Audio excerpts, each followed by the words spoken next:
L'armée nigérienne ont mené une opération à Bankilare, dans la région de Tillabéri, la région des trois frontières. Une opération qui a permis la neutralisation et l'arrestation d'une centaine de jeunes terroristes, comme vous l'avez vu dans cette vidéo.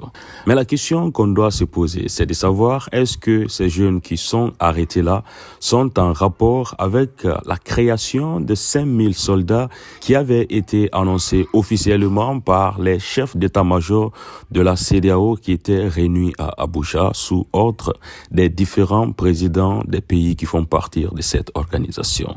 Est-ce une coïncidence ou bien c'est juste des jeunes terroristes qui étaient dans cette région? Je voudrais attirer votre attention sur un phénomène notoire qui s'observe au Sahel.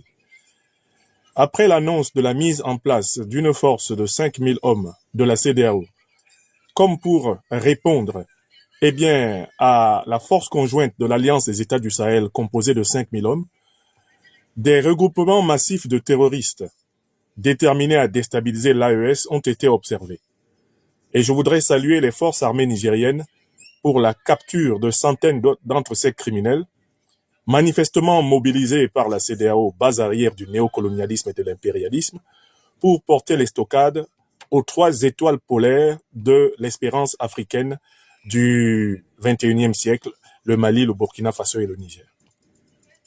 C'est donc par grappes entières que les terroristes qui se mobilisent pour constituer la soi-disant force de la CEDEAO néocoloniale et moribonde sont interceptés par les forces armées de la Confédération de l'Alliance des États du Sahel.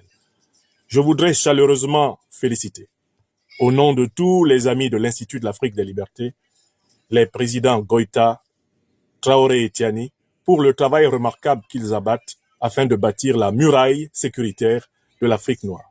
Le mercredi 18 mars 2025, une opération spectaculaire des forces de défense et de sécurité, en abrégé FDS, a eu lieu à Bankilare, dans la région de Tillabéri.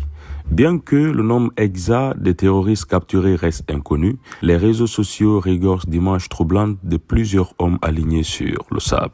Les circonstances entourant leur capture ne sont pas encore claires. Cependant, un soldat avec une fierté palpable a déclaré dans une vidéo « Nous les avons capturés comme des criquets », une affirmation qui témoigne de la détermination et de l'engagement des FDS dans cette lutte.